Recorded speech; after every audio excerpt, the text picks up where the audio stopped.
Hello， 大家好，我係 Alice 啊，歡迎你又嚟到 Alice in the Ausland 嘅頻道。上一集同大家去咗南澳洲嘅袋鼠島玩，呢一集袋鼠島跟團一日遊嘅影片，唔知你又睇咗未呢？今時今日跟團玩一日遊，每個成人嘅團費起碼澳幣400蚊，究竟用400蚊去玩一日南澳洲袋鼠島值唔值得呢？想知道嘅朋友就一定要睇返上一集嘅影片，就係袋鼠島跟團一日遊。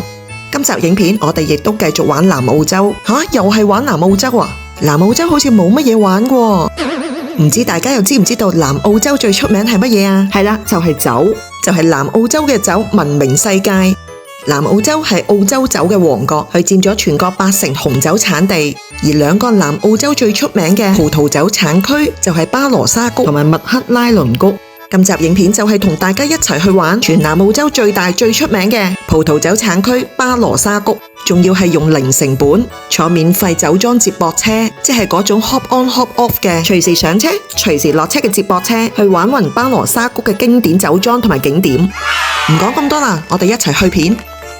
喺影片開始之前，都要講一講點解會有免費接駁車坐。查實呢一條免費 shuttle bus 嘅服務係因為一個叫做 AFL Gather Round 嘅足球節慶先至有嘅。而 AFL 呢，就係澳洲嘅澳式足球聯盟，每年都有一個比賽周，就係將全部18支球隊嘅比賽集中到一個城市舉行。喺2026年喺南澳洲就係主辦地，所以喺今年嘅4月9號至到12號，有好多球迷同埋旅客嚟到阿德萊德或者巴羅沙谷睇波。為咗配合呢個足球節慶盛事，針對巴羅沙谷會有專門嘅免費接駁車，就係呢一架我哋將會坐嘅 Bus Around the Barossa Hop On Shuttle， 方便俾一啲球迷或者旅客可以順道玩埋巴羅沙谷裏邊嘅酒莊同埋景點。喺2024年同埋2025年 AFL Gather Round 都有舉辦呢一個巴羅沙谷免費接駁車玩酒莊嘅活動。呢一個免費接駁車嘅上車點係位於北部嘅哥拿。如果我哋要由市區出發，我哋就需要坐火車由阿德萊德市中心去到哥拿火車站，因為免費接駁車嘅服務起點就喺哥拿火車站。喺哥拿火車站一出到嚟就見到呢一架免費嘅接駁車啦。哥拿火車站呢一個接駁車嘅服務點係主要嘅上客站，每架接駁車除咗有司機之外，亦都有一個職員去負責接待旅客。開車啦，我哋出發。呢一個免費接駁車服務主要有3條嘅路線去玩唔同嘅酒莊同埋景點。而家我哋就坐緊藍色嘅線，藍線就會由哥拿火車站出發，途經一個小鎮、2個酒莊，最後就會去到 Tanunda 市中心。我哋第一站就嚟到喺南澳洲非常出名嘅 Jacobs Creek 酒莊。Jacobs Creek 中文名呢就叫做傑卡斯，佢喺巴羅沙谷已經有超過100年嘅歷史，算係澳洲最經典最有代表性嘅酒莊之一。今朝晨早出咗嚟，早餐都未食，就喺呢度快快脆脆食咗個早餐再行過。除咗有小食區之外，呢度亦都有餐廳去提供午餐。呢一邊呢就係酒莊嘅試酒區。我自己覺得如果你係第一次嚟到巴羅沙谷，唔知道喺邊一間嘅酒莊開始行，我覺得呢一間 Jacobs Creek 係一個非常好嘅入門選擇。酒莊嘅氣氛好輕鬆，感覺非常親民。去出邊嘅園區亦都好好行。如果真係冇打算試酒嘅朋友，可以喺入邊餐廳食完嘢之後，出嚟出邊園區呢度行都係好舒服。喺呢個酒莊嘅葡萄園裏邊係充滿咗教育意義。喺葡萄藤旁邊動咗唔同嘅木牌，木牌上邊就寫住咗葡萄嘅品種名稱，一路認識個名之餘，同時一路認下呢個葡萄嘅樣，就好似呢啲一串串一抽抽生長得密密麻麻嘅黑紫色葡萄，佢哋嘅名就係西拉。雖然呢度冇導賞員，但係咁樣一邊睇住木牌上邊嘅知識，一邊親身咁樣去認識唔同品種嘅葡萄，咁樣學習都幾有趣啊！不過喺度都要俾翻啲溫馨提示大家，喺葡萄園範圍之內，最好唔好喺葡萄藤之間走嚟走去，最多係喺葡萄藤嘅外圍出邊觀賞。喺呢個葡萄園，除咗用嚟釀紅酒嘅黑紫色或者比較深色嘅葡萄之外，亦都見到呢啲綠色嘅葡萄，佢哋大多數都係用嚟釀白酒。我覺得行完呢一個園區之後，就好似睇完咗一本葡萄酒入門小百科全書咁樣。我哋跟住就會去第2個酒莊聖 Hugo， 由 Jacobs Creek 行到去聖 Hugo 酒莊，大約係12分鐘。所以我就選擇唔等接駁巴士，直接行過聖 Hugo。2個酒莊相距真係一啲都唔遠，前邊右手邊嗰個範圍就係聖 Hugo 酒莊。咦，點解接駁巴士行嗰邊，我就行呢條小徑上山嘅？因為我行呢一邊想揾一個喺巴羅沙谷都出名嘅雕塑。呢一個雕塑係非常有特色，佢呈現咗一個巨大嘅紅酒杯形狀，而呢一個紅酒杯呢就好巧妙咁樣陷入咗一塊巨型嘅石材入邊。呢一個藝術品採用石材雕成，牆身表面呈現出自然嘅土層紋理同埋豐富嘅色彩層次，模擬咗巴羅沙谷嘅地層感，象徵風土對葡萄酒嘅重要性。睇完個酒杯型雕塑之後，沿路就行返去聖 Hugo 酒莊。聖 Hugo 俾人嘅感覺比較寧靜精緻嘅一個酒莊，唔似一啲大眾嘅酒莊咁喧鬧，安靜之中又帶有古典味道。聖 Hugo 原本係 Jacob's Creek 系列中嘅一條頂級 Reserve 紅酒線，後嚟成為一個獨立嘅品牌，專門用精選1% 嘅頂級葡萄去釀，所以成個酒莊俾人有一種好典雅、好精緻、偏高級嘅路線。酒莊亦都提供較高價嘅品酒套餐同埋搭配小食，而聖 Hugo 酒莊嘅餐廳係以現代澳洲菜為主，強調用巴羅沙本地當季嘅食材，再搭配佢哋自家嘅紅酒，整體係偏精緻同埋比較安靜。如果你想喺酒莊行程之中揾一個安靜又有質感嘅地方慢慢食個午餐，相信聖 Hugo 餐廳算係一個好選擇。離開聖 Hugo 之後，我哋會坐藍色線嘅接駁巴士去 Tanunda。Tanunda 係巴羅沙谷其中一個比較大嘅小鎮，去到 Tanunda 站就會轉坐另一條線嘅接駁巴士去其他景點。跟住我就轉咗坐紅色線嘅接駁巴士去另一間歷史悠久嘅酒莊，同埋 Melba 朱古力工廠。第三間我哋要去嘅酒莊就係呢一間 Yalumba。Yalumba 係澳洲最古老、歷史最悠久嘅家族酒莊之一，佢創立於1849年，位於南澳洲著名嘅巴羅沙谷，喺澳洲甚至係國際酒界都享有好高嘅聲譽。Yalumba 酒莊長期專注喺巴羅沙谷一帶嘅葡萄園釀酒，家族嘅背景令到酒莊非常重視品質嘅延續同埋穩定性。再加上呢一個酒莊擁有老藤葡萄園，最老嘅葡萄藤可以追溯到1889年，甚至有超過100年嘅老藤。呢啲老藤結果量好少，但係風味好濃縮，釀成嘅酒香氣集中、層次豐富，被視為 Yalumba 旗艦酒款嘅根基。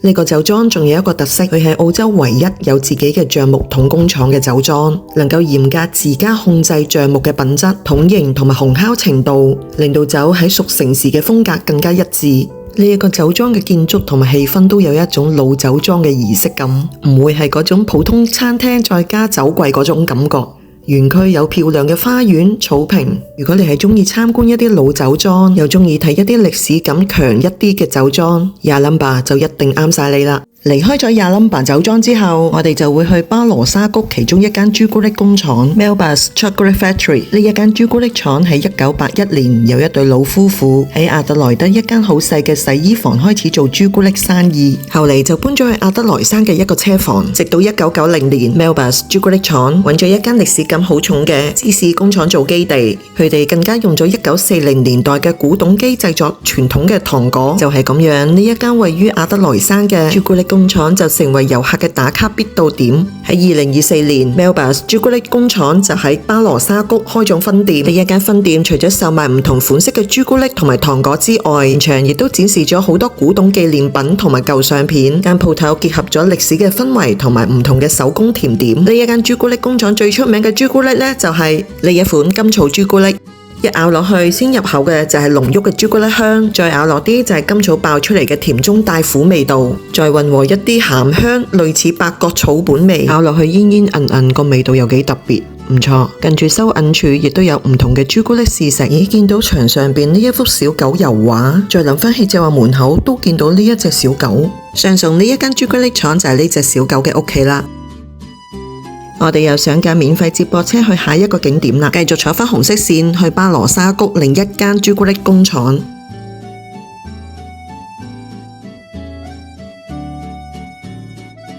相對 Melba 朱古力工廠，呢一間朱古力公司就比較新，面積較大同埋比較現代化。Melba's 比較老字號，懷舊味比較濃，工廠感亦都較強，兩間定位係好唔同嘅。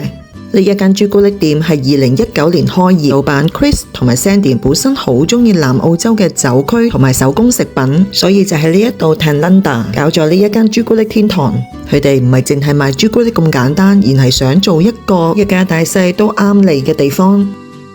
呢度最吸引嘅地方就係個環境真係非常靚，成間朱古力店係坐落咗葡萄園同埋湖邊，望出去就係一大片巴羅沙谷嘅風景，成個氣氛都非常悠閒。呢一間朱古力店係主打自家製嘅手工朱古力，而且款式係非常多，超過150款產品。朱古力係即場製作、即場賣，感覺係非常新鮮。老闆係非常重視環保，係用咗太陽能、廢水管理同埋節能設計，算係幾有心機嘅新一代朱古力廠。呢一間朱古力店近年因為新靚同埋都屬於網紅打卡點，所以都好受遊客歡迎㗎。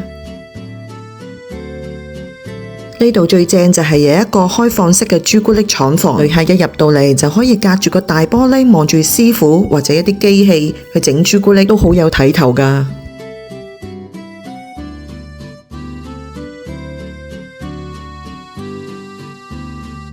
記得要試埋佢哋自家製嘅雪糕，會提供超過20款口味嘅雪糕同埋雪巴，啲口味仲會用嚟整奶昔同埋其他甜品。跟住我哋就會喺巴羅沙朱古力店嘅門口坐一架今日未坐過嘅黃色線接駁車，坐埋呢一架接駁車之後，我哋就坐上呢一個活動所搞嘅3條線接駁車。下一個景點我哋要去嘅呢，就係 Maggie Bear 農莊商店。呢一間商店係一個有故事嘅食物景點。1979年係由 Maggie Bear 同埋丈夫喺巴羅沙谷想經營一個小型嘅農場商店，原意只係想分享自己對食材同埋手作風味嘅熱愛。慢慢就發展成為今日呢個好受歡迎嘅美食景點。入到去你會發現到好多自家製嘅醬料、果醬同埋特色食品，全部都好有本地農場嗰種樸實同埋人情味。喺商店度行一個圈都會覺得好舒服，好有鄉村嘅氣氛。所有食物都有得試食，大家可以慢慢試咗味先決定買邊款。鋪頭入面有一間小食店，可以坐低叫一個簡單嘅午餐，或者一個芝士拼盤，可以坐喺湖邊嘅位置，一路食一路望住風景。呢度的而且確係一個好 chill 嘅食物朝聖地。離開農場商店之後，我哋會繼續坐黃色線嘅接駁巴士去今日最後一個酒莊 Sapassville。Sapassville 係巴羅沙谷最具代表性亦都最有歷史感嘅酒莊之一。成個地方唔單止係靚，仲好有故事，係嗰種一去到就會覺得呢度真係有年份嘅地方。Sapassville 最早可以追溯到1851年，由德裔移民建立，之後就慢慢發展成為巴羅沙谷最知名嘅酒莊之一。佢唔單止淨係一個賣酒嘅地方，而且係一個有100幾年歷史，一路見證巴羅沙谷葡萄酒發展嘅老牌酒莊。Sapassville 嘅環境好靚，好有古典莊園嘅感覺，百年建築、舊式嘅酒窖同埋大片嘅園景，成個氣氛係好優雅。呢度唔係嗰種好商業化、好嘈雜嘅酒莊，反而係比較沉靜、舒服，適合喺度慢慢行下、慢慢影下相、慢慢感受下歷史。另外呢度仲有導賞、品酒、餐飲、藝術空間同埋手信店。唔單止係飲酒，仲可以當一個文化景點去玩，可以喺度睇建築、睇歷史，感受下舊式莊園嘅優雅氣氛。所以如果你中意有故事、有質感，又要夠靚嘅地方，真係唔好錯過呢一個酒莊啦。參觀完 Sapassville 酒莊之後，我哋又會坐返接駁車去返 Tanunda 總站。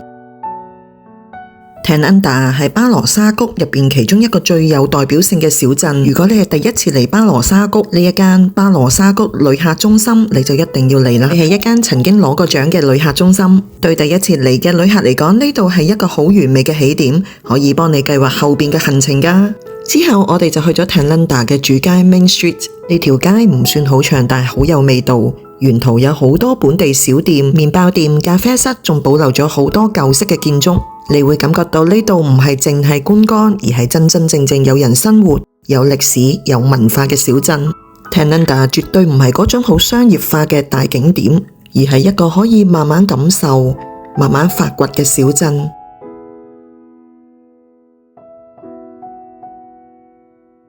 Tanunda 小鎮有歷史、有文化、有酒莊、有風景、有遊客中心、有圖書館，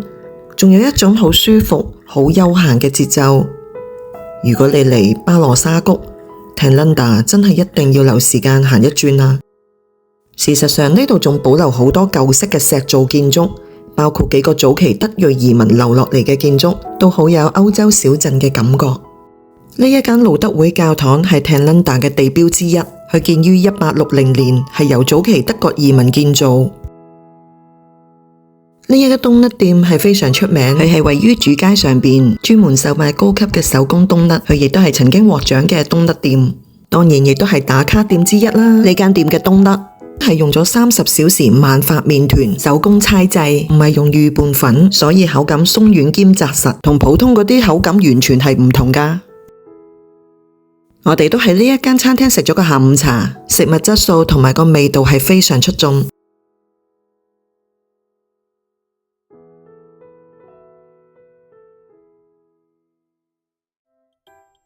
食完個下午茶之後，我哋會喺 Tanlinda 接駁車站坐返藍色線去返哥拿火車站。呢一日坐免費接駁車玩暈咗大半個巴羅沙谷。喺呢度再講多次，呢一條免費嘅巴羅沙谷接駁車服務唔係平常每日都有嘅，佢只係配合咗今年2026年4月9號至12號 AFL Gather Round 足球節慶特別開辦嘅。所以如果有朋友好想喺2027年好似我今日咁樣玩法，大家就要留意下 AFL Gather Round 官方網站嘅安排。不過就算冇免費接駁車，南澳洲巴羅沙谷係非常值得去嘅。呢度係南澳洲最出名嘅葡萄酒產區之一，酒莊多，美景又靚，仲有濃濃嘅歐陸風情。如果你仲想睇埋南澳洲另一個酒區麥克拉龍谷，你可以留意返我呢一集影片。今集影片去到呢度，如果你鍾意呢一套影片，請你俾個 like 我。仲未訂閱我 Alice in the Ausland 嘅頻道，請你訂閱同埋撳埋隔籬嘅小叮當，我有新影片出你就第一時間收到㗎喇。咁我哋下條片再見，拜拜。